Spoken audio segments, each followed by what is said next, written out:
से काना कहो तब तो जानो टूटी, धीरे से पूछो भैया कैसे तेरी फूटी। अब चीन ने जो नहीं सोचा था वो भारत ने कर दिया है और अब चीन मानने लगा है कि भारत को रोकना मुश्किल हो गया है और इसमें बहुत बड़ी मदद की है नाइजीरिया ने। तो वहीं दूसरी तरफ दक्षिण अमेरिका में तो बड़ा खेल हो गया है, एक ऐसा खेल जिससे खुद अमेरिका भी हैरान है कि भारत के लिए इतना बड़ा स्टेप दक्षिण अमेरिका कैसे उठा सकता है। तो सबसे बड़ी खबर, आखिरकार तालिबान के दो बड़े हाई प्रोफाइल नेता ठोक ही दिया गया। इसके अलावा बहुत कुछ, आइए जानते हैं इन खबरों को विस्तार से। आज के समय में अगर भारत को देखेंगे और भारत की विदेश नीतियों को देखेंगे तो भारत चीन को हर मौके पर गजब का टक्कर दे रहा है और ये सच्चाई है, कोरी कल्पना नहीं है। भारत हद तो ये कर रहा है कि ऐसी जगह जहां चीन का कभी वर्चस्व हुआ करता था वैसी जगहों में घुसकर चीन को बाहर का रास्ता दिखा रहा है। अब ये जो आप देख रहे हैं अफ्रीका के देश, ये अफ्रीका के देश बड़ी संख्या में है और यहाँ 2009 से पहले अमेरिका का राज चलता था। राज कहने का मतलब है पूरा व्यापार व्यवसाय ये सब कुछ चलता था।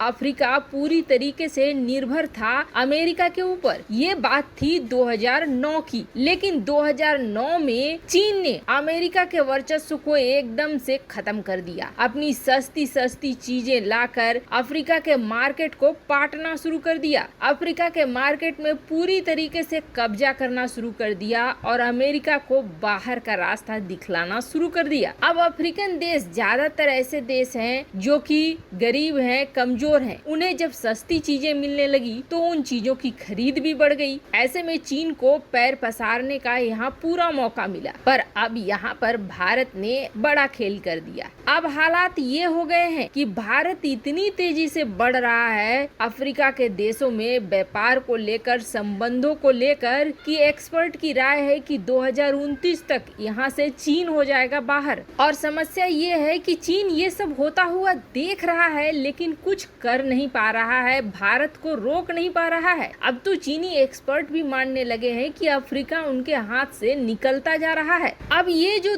अफ्रीका के देश देख रहे हैं इसमें एक महत्वपूर्ण देश है नाइजीरिया। नाइजीरिया इन देशों में काफी अमीर देश भी है। अफ्रीका के देशों में नाइजीरिया की बातों का एक बड़ा महत्व होता है क्योंकि एक तो ये पैसे वाला देश है, वहीं दूसरा इसका प्रभाव भी है। बाकी के 54 देशों पर बहुत ज्यादा प्रभाव है नाइजीरिया का। नाइजीरिया का कहना है अपने देशों को कि अफ्रीकन देशों को अब चीन पर बिल्कुल भी भरोसा नहीं करना चाहिए। चीन और चीन के समान भरोसे के लायक बिल्कुल नहीं है और हमें भी अब अपना अंतरिक्ष का प्रोग्राम और हथियारों का प्रोग्राम और व्यापार व्यवसाय बढ़ाना चाहिए। तो फिर इनके लिए साझेदार किसको बनाएं, क्योंकि अफ्रीका के देशों में उतना विकास तो है नहीं, टेक्नोलॉजी चाहिए। अगर अमेरिका के पास जाते हैं तो पैसे बहुत लगेंगे और अमेरिका संभवतः उस तरीके की मदद कर भी ना पाए। तब नाइजीरिया ने अफ्रीकन देशों को सुझाया है भारत का रास्ता। नाइजीरिया का कहना है कि भारत वो देश है जिस पर आप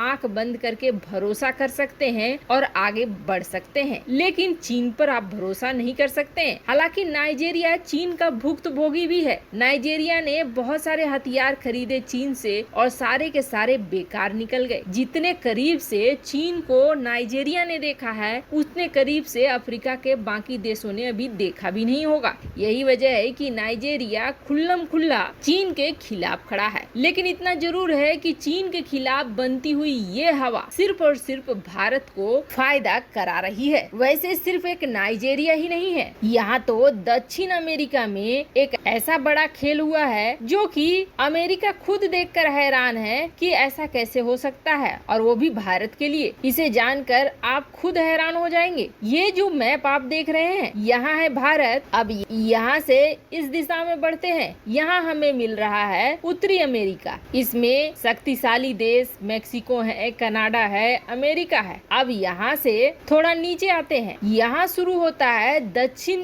अमेरिकी देशों का समूह। अब इन देशों के पास भी रिसोर्सेज की कमी नहीं है, जिसकी वजह से इनके धन दौलत में इजाफा होता रहता है। यहाँ पैसे का सबसे बड़ा सोर्स है तेल, गैस के भंडार और दुर्लभ खनिज पदार्थ, तांबे की खदानें, चांदी की खदानें, कई ऐसे मेटल जो काफी महत्व महत्वपूर्ण है, इस इलाके में भरमार है। कुल मिलाकर कहें तो पैसे के मामले में ये देश भी काफी धनी देश है, लेकिन इन देशों में जैसे जैसे पैसा आया है वैसे वैसे दुश्मनी भी बढ़ती जा रही है। ये आपस में ही किसी न किसी चीज के लिए लड़ते रहते हैं और लड़ने की वजह से ये सारे देश अपनी अपनी सैन्य ताकतों को बढ़ाने में लगे हैं। एग्जाम्पल के तौर पर वेनेजुएला, गुयाना, चिली, अर्जेंटीना, ये सारे आपस में लगे पड़े हैं। चिली और अर्जेंटीना की बात करें तो जितनी बड़ी बॉर्डर ये शेयर करते हैं उतना ही बड़ा इनका लफड़ा भी है। और ब्राजील ये यहाँ पर चौधरी बनना चाहता है। वो चाहता है जिस तरीके से अमेरिका की धौंस है उत्तरी अमेरिका में, वैसे ही ब्राजील की भी हो। अब ब्राजील अपनी सैन्य शक्ति बढ़ाने के लिए लगातार भारत से संपर्क में है, भारत से ब्रह्मोस भी खरीदने में है। पर अब इस लिस्ट में शामिल हो गया है अर्जेंटीना। दरअसल 2019 में अर्जेंटीना ने एक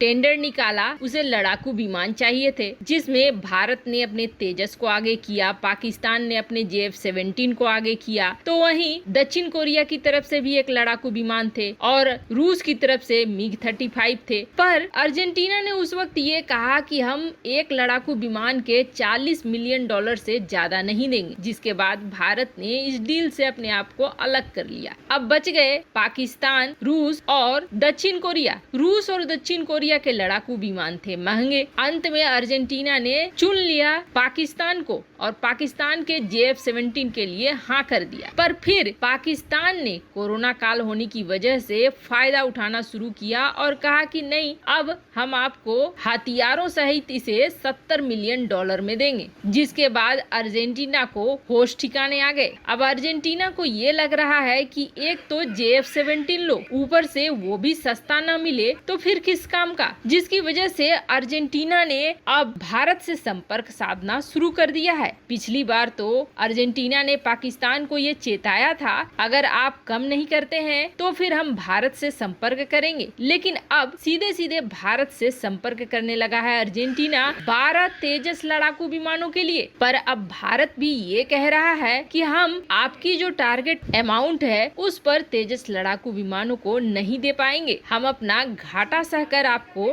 नहीं देंगे। अब तेजस के लिए अर्जेंटीना बहुत ही ज्यादा दबाव बना रहा है, भारत के ऊपर लॉबिंग कर रहा है ताकि किसी तरीके से भारत तेजस को दे दे अर्जेंटीना को। अब आगे देखना होगा क्या तेजस के लिए अर्जेंटीना अपने बजट को बढ़ाता है। वैसे ये तेजस अर्जेंटीना को इस वक्त बेहद जरूरी है, जिस तरीके से चिली को लेकर संघर्ष बढ़ रहा है। क्या आपको भी ऐसा लगता है कि अब भारत हथियारों के क्षेत्र में आगे बढ़ेगा? कमेंट कर अपनी राय जरूर बताएं। जल्द मिलते हैं अगले वीडियो में नई खबर के साथ।